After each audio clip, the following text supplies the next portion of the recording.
Right, good morning, church. If you're here for the first time, it is our desire to see you leave here encouraged, full of hope, most of all, walking closer to Jesus. It's our prayer that God will deposit something personal into your heart that you can take with you into the week ahead. Now, before we get into the message, and this past week, just countless times, I found myself in a space where my heart's broken, but broken in a good way. Broken because of praise and thanksgiving and reverence to the Lord. Overcome by emotion because of God's goodness. And so, folk, we pray for God to build His church, for God to expand His church. And so over the last couple of weeks, because of you folk, amen, everyone's awake, right? And so because of you folk, we've been able to put up some netting on the fence down there. I don't know if you saw it this morning when you drove into church. Because of you, we've been able to paint and seal the roof of our office block. Last week, Sunday, we put up an amount that we need to replace the roof of this church. We're this close. We're going to do it this year.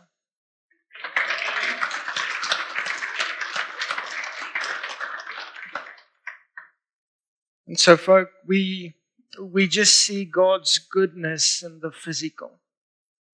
But then we look at lives, at people, the thing that matters most.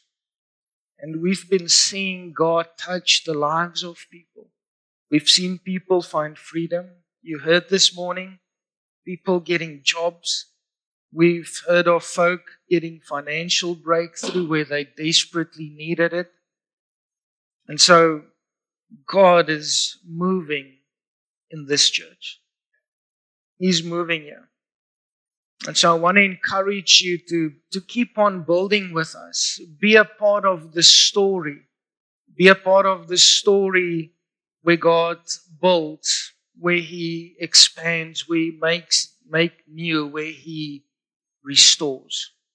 And so we said in the beginning of this year that we're going to raise the bar in this church. And so that means that every so often you're going to hear a message on a Sunday morning that goes a level or two deeper than usual. And it might happen that message touches a nerve. That message touches something in you where you find yourself between two choices. Am I going to take offense and never come back again? Or am I going to pay attention to the conviction of the Holy Spirit and set right what I need to set right? We said that we are a God-honoring, Jesus-exalting, Bible-believing church. And so that means we're going to preach the truth of God's Word and we're going to celebrate it. We can't choose which portions of God's Word we're going to preach, because then we're not preaching all of His Word. And so in this church, you're going to hear all of God's Word. And so that means some Sundays you're going to hear some tough scriptures, but it's in God's Word. It's all God-inspired and God-breathed. And so over the last couple of weeks, we've been busy with a series called Fights in the Bible. And we've been looking at those fights and asking, what can we take from those fights and apply in our lives? And so we've looked at Abraham, we've looked at Moses, Gideon, Joshua, and Hezekiah. And so this morning we're going to look at probably the most significant battle in our lives. It's the one commonly referred to in church circles as spiritual warfare. And so when we talk about spiritual warfare, we tend to find two extremes. So you tend to find the one group of people who overemphasize spiritual warfare. So everything bad that happens to them, it's an attack from the enemy. Every plan of theirs that doesn't work out, it's an attack of the enemy. Like we say in Afrikaans, hulle soek die duiwel agter elke bos. And then you get the other group of people where they kind of ignorant when it comes to spiritual warfare. Because frankly, to them, it just sounds weird. And so they ignore it. And so in your Bibles, you can page to Ephesians chapter 6. We're going to spend a bit of time there in Ephesians chapter 6. And we're going to jump in from verse 10 to verse 12. Finally, be strong in the Lord and in His mighty power. Put on the full armor of God so that you can take your stand against the devil's schemes. For our struggle is not against flesh and blood, but against the rulers, against the authorities, against the powers of this dark world, and against spiritual forces of evil in heavenly realms. And so, folk, even though it's not something we talk about a lot, we should realize that evil, it is real. It's real. The devil, he is real. And the stuff people do, the evil and dark things that people do in this world, it's not mere human actions and random human decisions. It comes from the forces of darkness. It originates from the powers of darkness. And we should realize that the enemy, because he cannot make the effects of sin look attractive, he makes sin itself look attractive. And that's how he gets us with the temptation. He gives the picture. He sketches all the while, but he hides the realities. And then if we don't resist the schemes of the enemy, we give in to the temptation. And guess what? When we find ourselves in that space where we are faced with the consequences, he's not there. He's piling on the guilt. And that's how the enemy works. And so when we look at Ephesians chapter 6, it continues from verse 13 to verse 18, talking about the armor of God. Now, we've all heard many sermons on the armor of God. There's many pictures on the internet of the armor of God and what it all means. And many folk has given messages going deeper on the armor of God. But for us, for the purposes of this morning, if we just go one layer deeper, we'll notice that the armor of God, it is of a spiritual nature. That armor we put on in our spirit so that we can resist the enemy. And so note that as we read about the armor of God, it mentions all the protective pieces of the armor. The helmet, the breastplate, the shield, the belt, the sandals. One piece of that armor is for fighting. One piece of armor is for the warrior. One piece of armor is for us to not take a stand to just stand still, but take a stand and fight. And that's the sword. The sword of the Spirit, which is the Word of God. And so it goes on to say that we must pray in the power and the will of the Holy Spirit. Now, Jesus perfectly shows us how to use the Word, our Bibles, as an offensive weapon when He's in the desert and tempted by the enemy. Now, in our country, we have a lot of laws about carrying a weapon, concealed carry versus open carry and all of that. When it comes to the things of the Spirit, I prefer to open carry. I prefer to have this weapon ready to use. Because this weapon has protected me.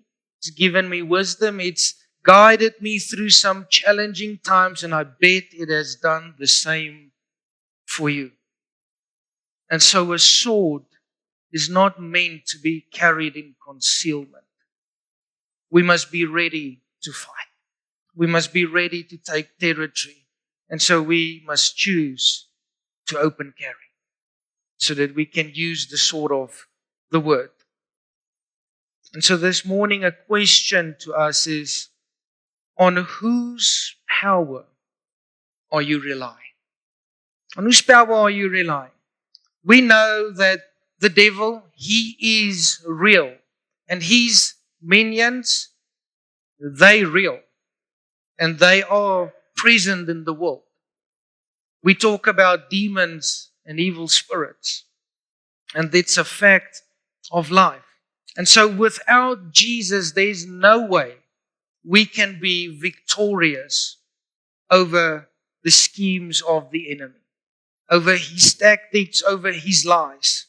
There's no way we can have victory without Jesus. And so if we don't submit under the authority of Jesus, we have no authority. You see, simply believing in Jesus doesn't give you authority, because the devil also believes in him. And so we have to believe. We must walk in salvation through Jesus Christ, and we must surrender and submit to his lordship. Yeah, shots fired. And so we must submit to God. Without submission, without following him, without knowing him, we have no authority. And so we will only have authority in Jesus' name when he gives it. And he gives it when we come to salvation in Jesus Christ. And so there's this story in our Bibles. If you want to highlight it, Acts chapter 19 from verse 13 to 16. And it's this group of Jewish exorcists who they've seen what Paul does, and so they reckon that they're going to try and pull the same moves. And so this group of Jewish exorcists, our Bible calls them the 7 sons of Sceva. They go to this man who's demon-possessed, and they rock up there to drive out this demon. And so as they walk in, that demon and that man says to them, "Who are you? I know Jesus and I know Paul. Who are you?" And I bet that's the moment you realize you walked into something with no authority. And we read that these 7 oaks, they get a hiding. They get a beat down. So much so that they leave there naked. Imagine getting into a fight and leaving without your clothes. That's the kind of beating they get. Because they thought they could mimic authority. They had none. They had none. And so folks, you and I, if we don't submit to the lordship of Jesus Christ, if we have not come to salvation in Jesus Christ, we have no authority. But if we've done, then we walk in the authority of King Jesus, the commander of heaven's armies. And so as we're going to speak about these things, spiritual warfare, all of that, I want to caution you on this one thing. You see, it's very easy to go down a deep dive on the works of the enemy and his schemes and his plans and how he operates. Now, guess what that doesn't do? It does not draw you closer to Jesus. Guess what that doesn't do? It doesn't increase your knowledge of God, of Jesus. And so we should be careful that we don't go so deep down the rabbit hole that we end up knowing less about Jesus, that we end up stagnating in our walk with Jesus. Our priority, our focus should be God, should be the things of Jesus. Our focus should be on the one who came to set us free, the one who came to die for us. That's where our focus should be. And so the good news for you and I this morning is part of our defense as believers is our salvation in Jesus Christ. Our Bibles tells us that once we've come to salvation in Jesus Christ, nothing can separate us from Him. No works of the enemy, no works of man, nothing can separate us. In your Bibles, Romans chapter 8, verse 38 to 39, for I am sure that neither death nor life, nor angels nor rulers, nor things present nor things to come, nor powers, nor height nor depth, nor anything else in all creation will be able to separate us from the love of God in Christ Jesus our Lord. Nothing can separate us. The enemy and people who's hooked on wrong teachings, they might want to tell you that there's things that can separate you from Him. Once you've come to salvation, Jesus Christ, once you've submitted to His Lordship, once you've committed to grow in Him, nothing can separate you from Him. And so then we can ask the question, when it comes to sin, when it comes to temptation, should I resist or should I flee? The answer is yes. It's one of those questions where the answer is yes. Now, I want to say this one thing quickly, and we've mentioned it before. Temptation is not sin. Once we give in to the temptation, it's then that we sin. And so all of us, every week, sometimes every day, sometimes multiple times a day, you will be tempted. But you have a choice to make. Will I resist? Will I flee? You have a choice to make. Will I give in to temptation and commit sin?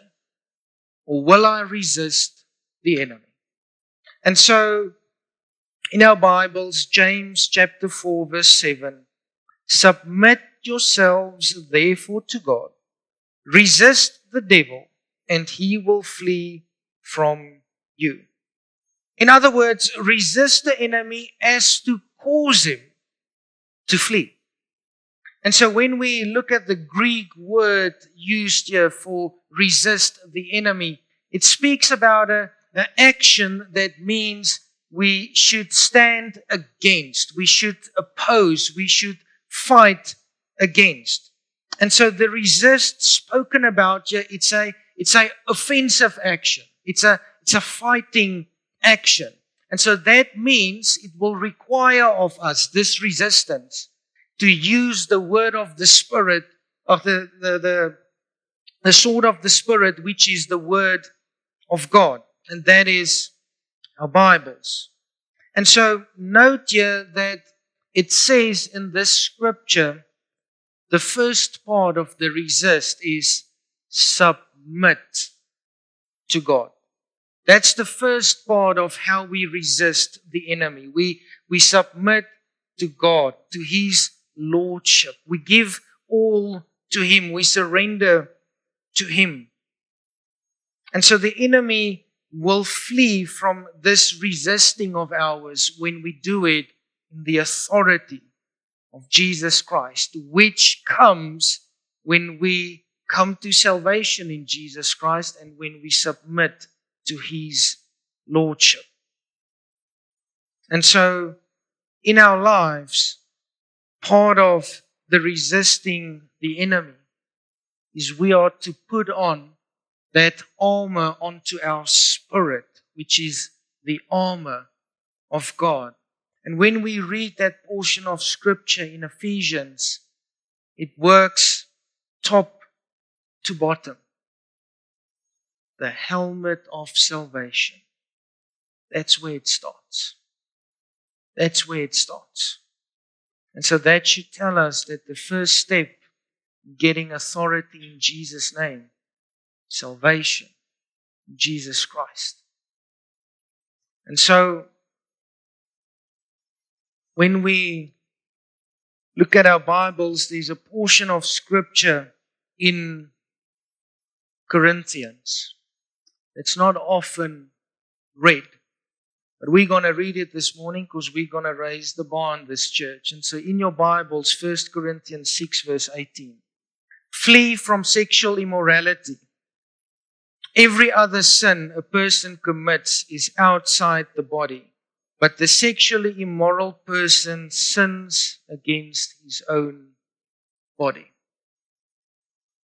Note here, sexual immorality is the only sin in our Bibles that we are told not to resist, but to flee from.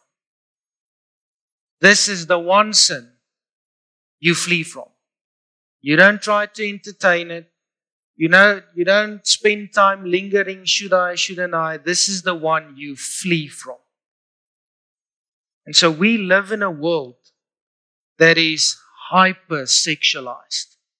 We live in a world that has normalized sex outside of marriage. We live in a world that has normalized one-night stands. And we live in a world that has normalized pornography. Flee from sexual immorality. And so, folks, sexual immorality, as the scripture says here, it affects us on a deeply spiritual level. For God created sex as something beautiful, something to be enjoyed within the confines of the marriage covenant only. And the enemy wants to keep us from that. God, who carefully and specifically and intentionally knitted our bodies together, He knows exactly how our bodies work. He knows how hormones work. He knows how lust works. You know, when you see certain things awaken in you. He knows about this thing that our bodies produces in certain situations called dopamine. God knows this because He created us. That's why He says, flee from sexual immorality.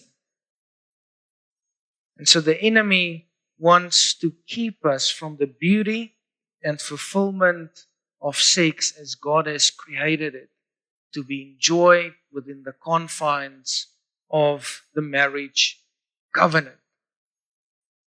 Now, in this church, we have countless testimonies of folk who found themselves in this space. But they've chosen to come before the Lord, seek forgiveness. They've chosen to come before Him in repentance. And so we've seen God restore. We've seen Him do a new thing. And even in those situations where there was a hurting involved, we saw Him heal. We've seen countless testimonies of folk in this church who've said, hey, you know what? We need to do what's right. We need to make a God-honoring decision here. And so we are going to choose to get married. And so, folk, this morning, I want you to take joy that when we come before God in repentance and seeking His forgiveness, He will restore. He will make new. He will set free. And in those cases where healing is needed, He will heal. And so this morning, when you hear this, you might sit here and wrestle with, am I coming back next week Sunday? You might sit here this morning based on what you've just heard, and there's probably 1 million thoughts running through your heart and 10 million running through your heart, through your mind and your heart. And so, just like each one of us, you have a choice to make. In the presence of the Lord, there's freedom. And so we can choose to pay attention to what it is that's been pressed upon our hearts. Or we can choose to take offense. So I want to ask that you carefully consider what it is that you're thinking about. And then don't let that keep you from coming to church. Don't let that drive a wedge between you and Jesus' love for you. Because in His presence there's victory, there's freedom, there's healing, there's restoration.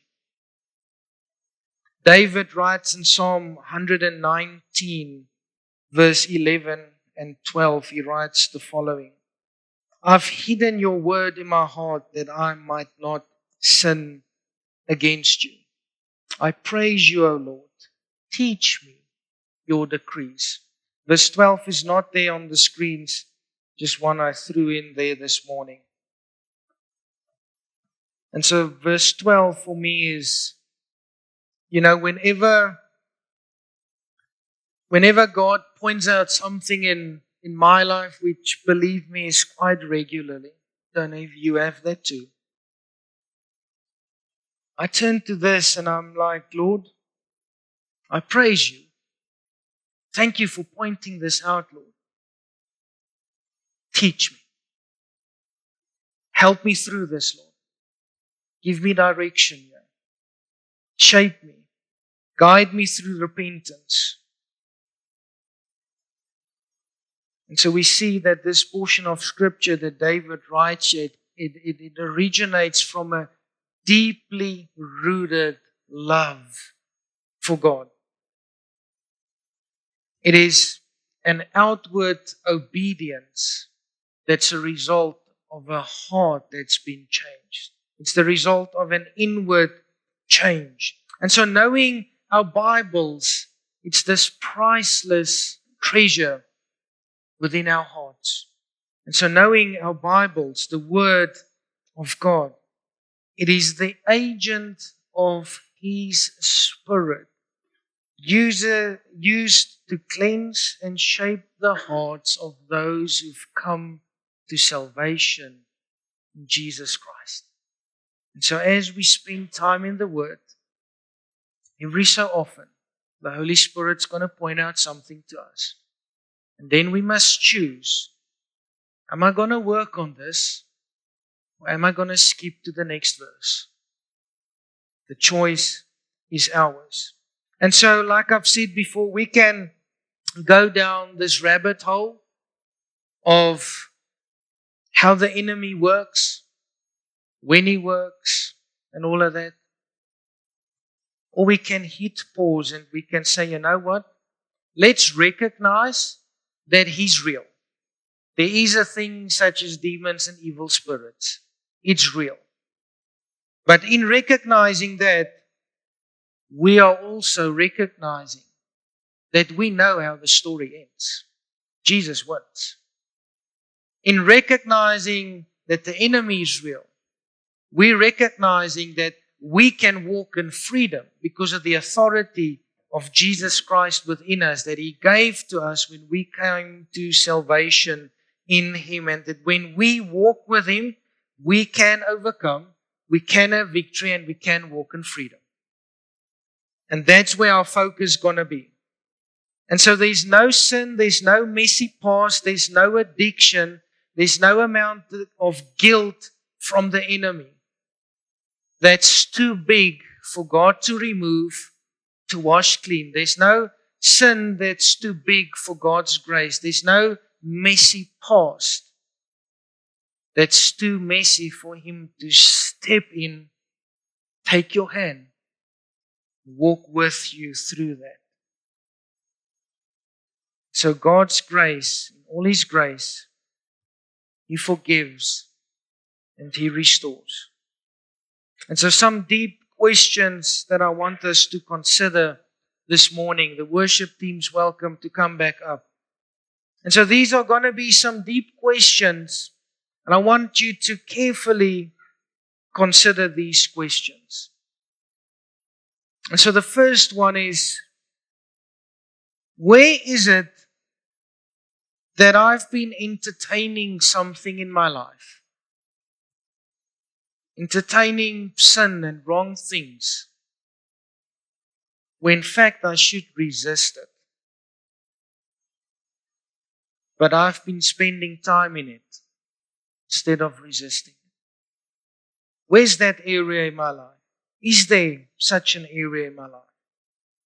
And then where in my life am I staying, lingering, hanging around, where in fact I should flee from it? Where's that area in my life? Is there such an area in my life? And then, is there an area in my life that I need to change something?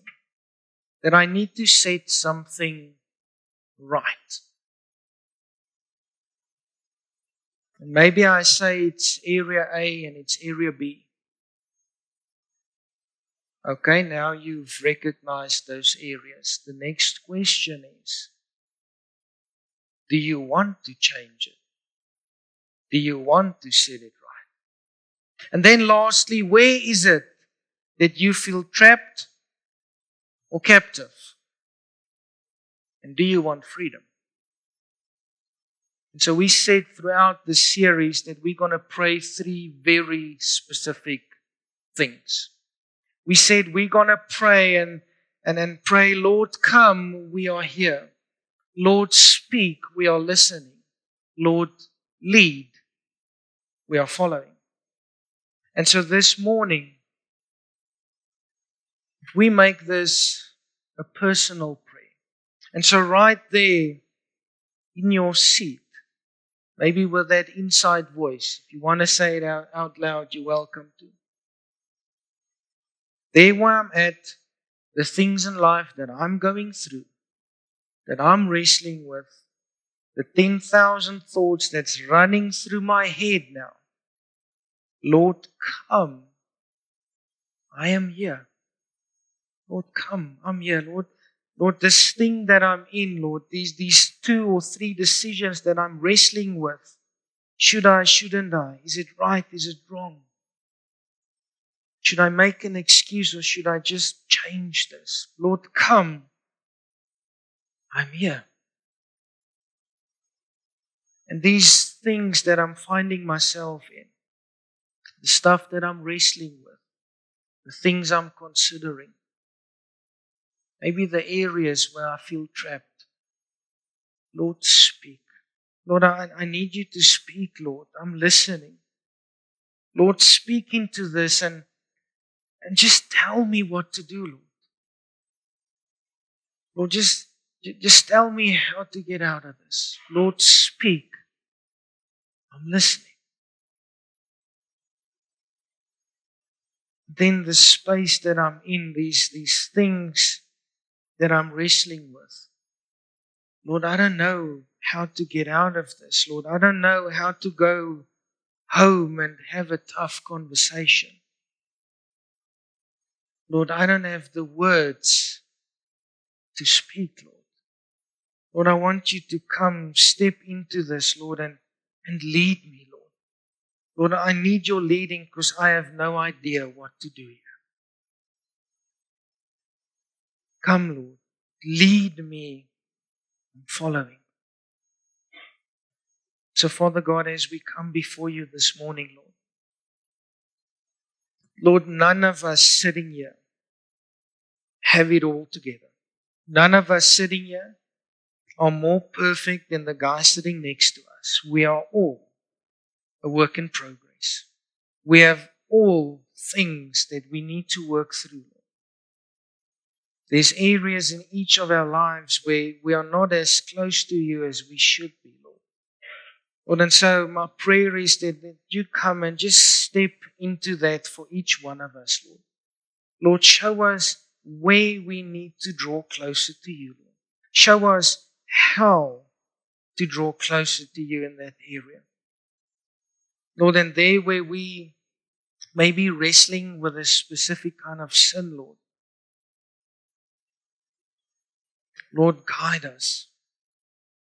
Guide us to find freedom, because we know as we sit here that there is freedom in Jesus' name. But somehow it feels difficult as we wrestle with that sin. So Lord, just come and take us by the hand. Lead us. Speak to us, Lord. Step into that thing with us. Walk us out of that, Lord, so that we can walk in victory and freedom. Lord, I want to pray that as we head into this week, Lord, that not a single day will go by where we will not put a foot out of bed without putting on the armor of God onto our spirit, Lord, so that we may move for you every day of this week with an increased boldness for you, Lord, an increased vigor and zeal for you. Lord, a drive to take territory for you, Lord.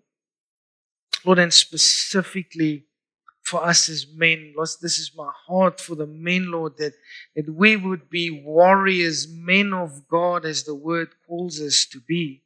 The world changes when men lead well.